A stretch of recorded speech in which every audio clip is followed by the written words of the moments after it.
Allô, allô, Geneviève Talbot avec toi aujourd'hui pour te proposer 5 jeux de relaxation à faire pour tes enfants et avec tes enfants, bien entendu. Alors, souvent, on veut que nos enfants aient plus de facilité à s'endormir, plus de facilité à se concentrer aussi, autant à l'école qu'à la maison pendant les devoirs ou pendant des tâches qu'on a à leur faire faire. C'est sûr que dans la réalité, nos enfants sont parfois fatigués, stressés, des fois sont anxieux, actifs, voire super actifs, qu'on ait avec ça un diagnostic ou pas. Des fois, ils sont grouillants, ils ont la bougeotte. Ils arrivent pour s'endormir, sont trop fatigués, le sommeil ne vient pas, le corps est trop surchargé de stimulation et de tension de la journée. Donc, je te propose 5 exercices de relaxation et tu vas voir qu'en faisant les exercices avec ton enfant, souvent, nous aussi, ça nous amène une certaine détente. C'est pas exactement comme si on le faisait exclusivement pour nous, mais c'est du temps quand même de qualité avec ton enfant. Puis, tu vas voir si tu réussis à trouver un jeu qui accroche ton enfant, un jeu qu'il aime, il va te le redemander.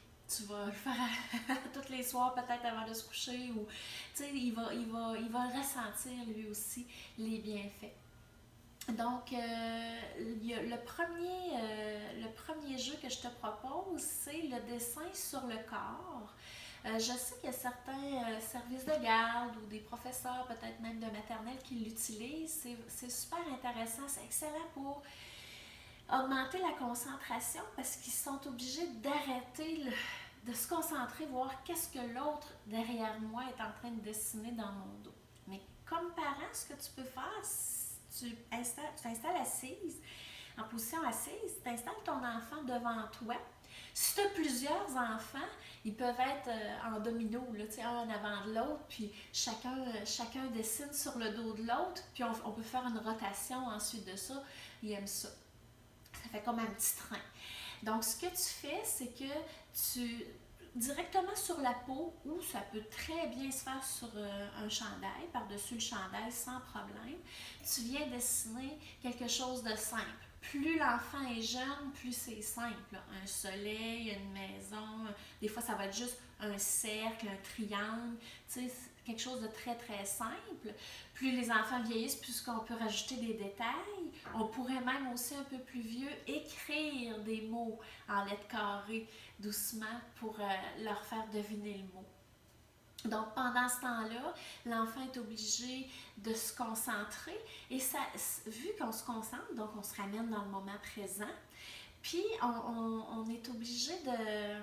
Ça détend aussi parce que juste le toucher, il faut se détendre. Si on est tout stressé, souvent, on n'arrive pas à bien ressentir ce que l'autre est en train de dessiner, puis ça crée un apaisement. C'est super bon pour les transitions, avant d'aller faire les devoirs, avant d'aller prendre le bain, avant d'aller... Des fois, ça pourrait être avant d'aller au dodo aussi, mais avant le dodo, on va en avoir d'autres là, qui sont encore plus ciblés pour ça. Mais dans les transitions, avant de se préparer à faire une autre chose, c'est intéressant, ça peut créer comme un arrêt, un moment, une coupure. Donc le dessin dans le dos, super intéressant. Puis les enfants aiment ça. Puis les enfants aiment ça nous en faire deviner aussi. Donc ils vont aimer ça, dessiner dans notre dos ou écrire des mots dans notre dos pour nous rendre l'appareil, puis pour s'amuser avec nous. C'est des jeux. Donc, il faut que ça soit plaisant. On ne les empêche pas de le faire sur nous, mais c'est un échange. Donc, tu le fais sur moi, je le fais sur toi. Le deuxième, c'est un jeu que j'ai appelé l'arrêt. Vous racontez une histoire à l'enfant avec les grosses raies. Tu sais, cet animal qui est plat, vous pouvez amener l'enfant sur Internet, aller chercher des images de raies et vous leur dites, on va jouer à l'arrêt. Les enfants, je dis les enfants parce que ce jeu-là, il est le fun quand on est plusieurs. Ça peut être soit les enfants de la famille ou des fois si les jeunes, vos enfants ont des amis qui viennent jouer à la maison, on peut leur faire un petit jeu de 5 minutes de relaxation quand ils commencent à être un petit peu trop speedés.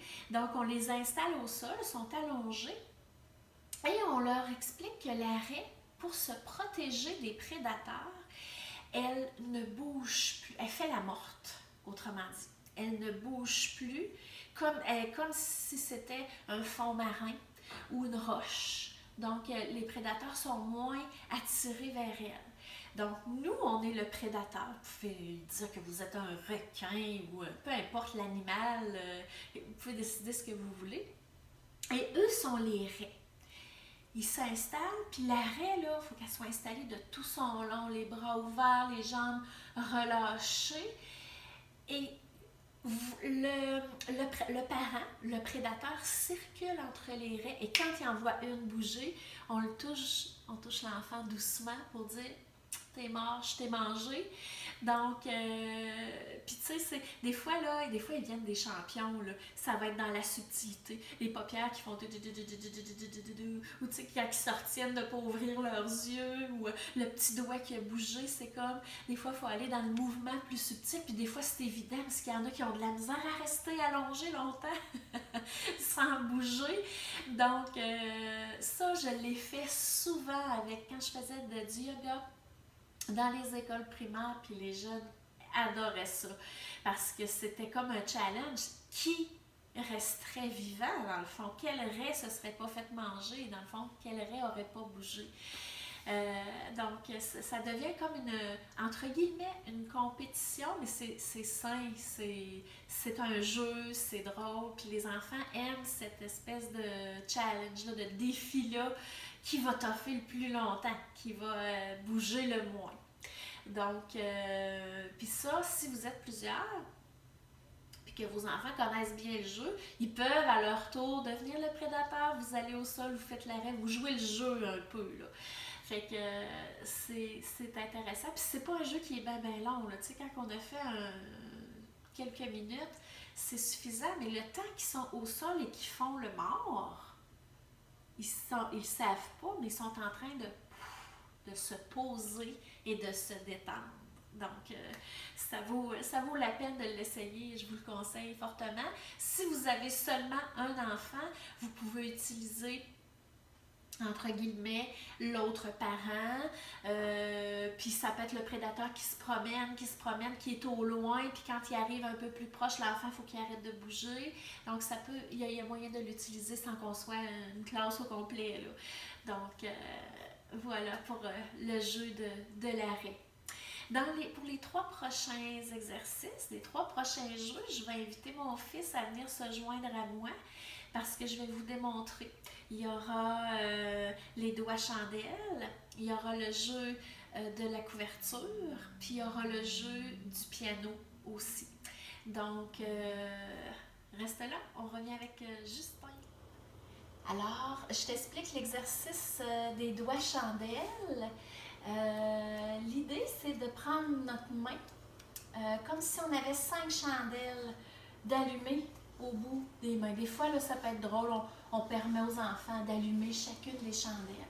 Le premier exercice, c'est comme 2 volets. Le premier volet, c'est vraiment d'éteindre d'un coup sec, comme un gâteau de fête, chaque chandelle à la fois avec un son, un petit souffle sec, comme ça. Puis après ça, on va rallumer les chandelles et on va aller souffler sur la flamme, mais juste assez doucement pour que la flamme vacille. Je vais le faire avec Justin, tu vas voir ce que ça donne. Alors, tu t'assois. L'enfant, l'idéal, c'est qu'il soit assis le plus droit possible, mais il fait du mieux qu'il peut en ce moment. Tu vas prendre une main, on va allumer nos chandelles. On allume nos chandelles. Et on va les éteindre une à la fois. T'es prêt? Un petit coup sec. Plus fort. Exactement. On les rallume. On rallume. Et là, on va écarter tes doigts bien comme il faut. Approche ta main proche de ton visage. Là, on va souffler doucement pour pas que la chandelle éteigne, juste qu'elle flotte comme ça dans les airs, OK? Chacun des doigts. On commence par le petit doigt. Doucement. L'autre doigt. Encore.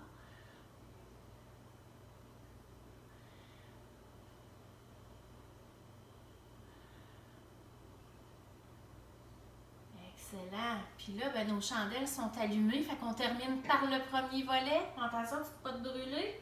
On les éteint, un petit souffle sec. On commence par le pouce.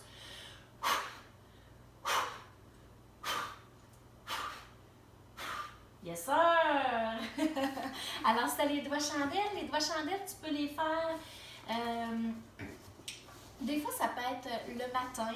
Par exemple, s'il y a une journée un petit peu plus stressante qui s'en vient, une évaluation, un exposé oral, il est stressé, il y a quelque chose qui le rend anxieux, tu peux le faire le matin. Ça aide à allonger le souffle. C'est un exercice respiratoire, dans le fond, pour se détendre. Ça aide à allonger la respiration, puis ça aide à... Il faut se concentrer quand même pour faire sortir le son sec et le faire sortir doucement aussi. Donc, tu pourrais le faire aussi avant le dodo. Tu peux le faire au moment qui te convient, en fait.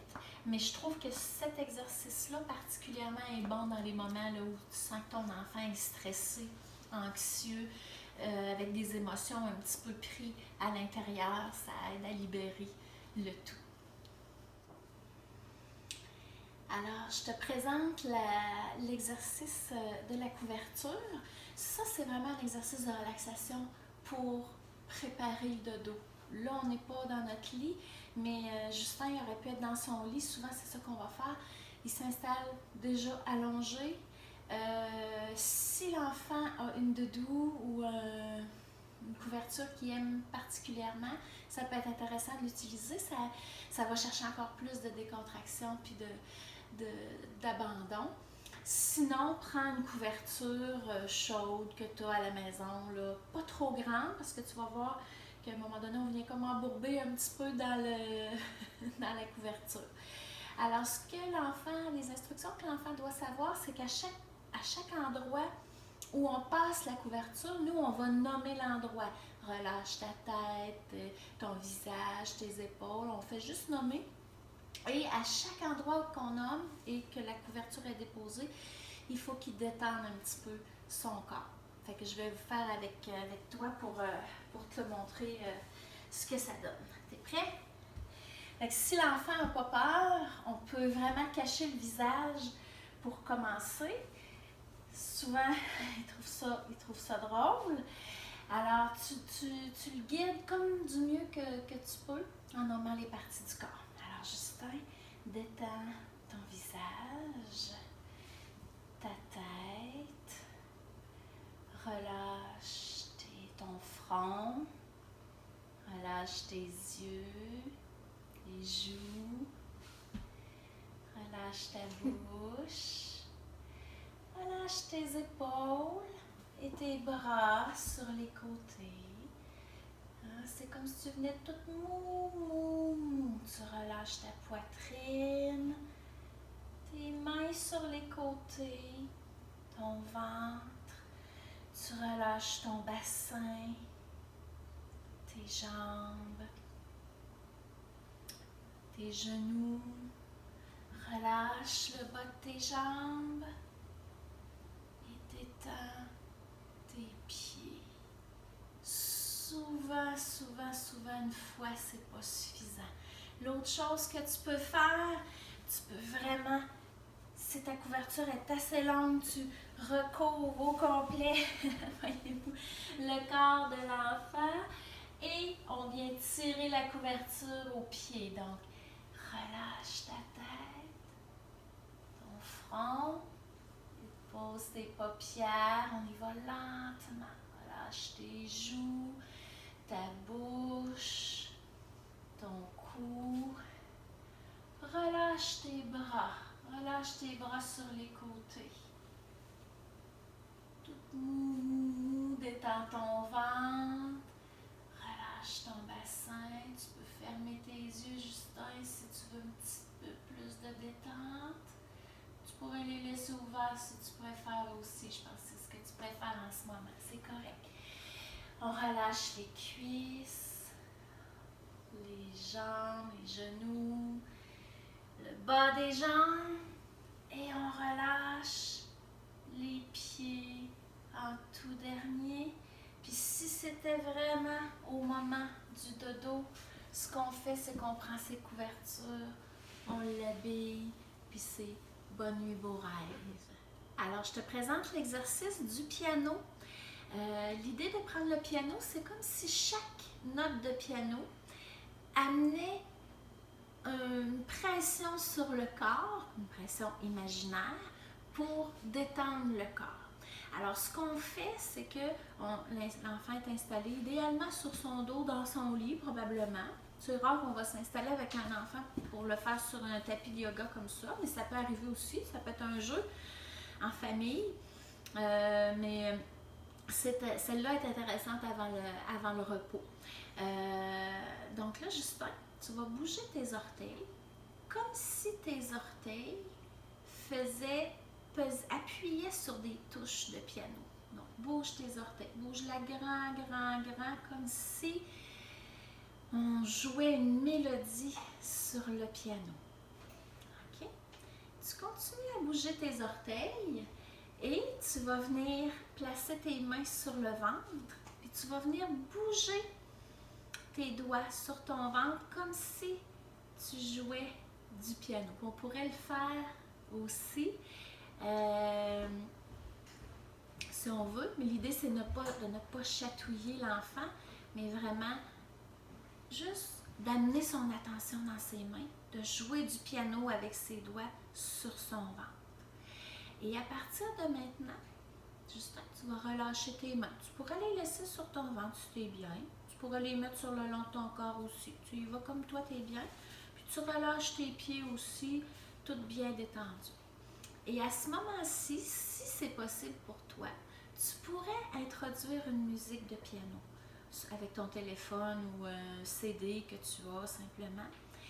Et tu laisses l'enfant se détendre au son de la musique. Puis tu le guides. Dans une relaxation, souvent les enfants vont bouger un peu. C'est pas grave, on les laisse bouger, on les laisse pas s'agiter, mais on peut les laisser bouger un peu.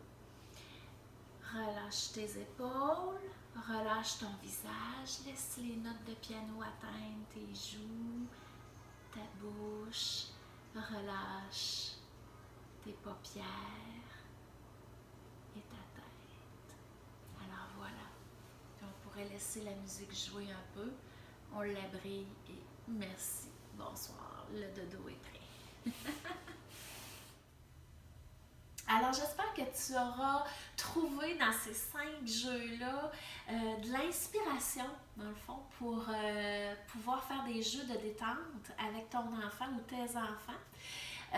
Sache que c'est un peu paradoxal, mais n'oublie pas qu'il y a de la relaxation, que ce soit pour les enfants ou les adultes, c'est toujours préférable de le faire quand on n'est pas trop fatigué, quand on n'est pas trop stressé. C'est comme un peu paradoxal, mais c'est comme il faut s'entraîner un petit peu pour que quand je vais être stressée, je puisse retrouver cet état de relaxation que j'ai déjà acquis à un autre moment, que j'ai déjà vécu à un autre moment. Moi, je le vois souvent avec les adultes, là, quand les gens sont trop fatigués, si je fais une relaxation à la fin de mon cours de yoga, puis qu'ils sont trop fatigués, ils vont tomber dans le sommeil.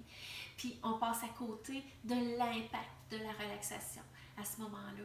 Mais quand on est trop fatigué, c'est ce que ça crée. Donc l'enfant, c'est la même chose. Si un soir qui est en crise ou qui est vraiment anxieux et stressé, puis qu'on n'en a jamais fait, on peut l'essayer. Il faut juste avoir la conscience que, OK, peut-être que ce soir, ça ne marchera pas, ou ça n'a pas marché pantoute. Des fois, on essaie des affaires, ça ne fonctionne pas du tout, parce qu'il était trop fatigué ou il était trop anxieux. Donc, il faut comme l'avoir à l'esprit. Ce que je te propose maintenant, c'est, j'aimerais ça que tu me dises spontanément, sous la vidéo, en commentaire, quel jeu te fait oui instant.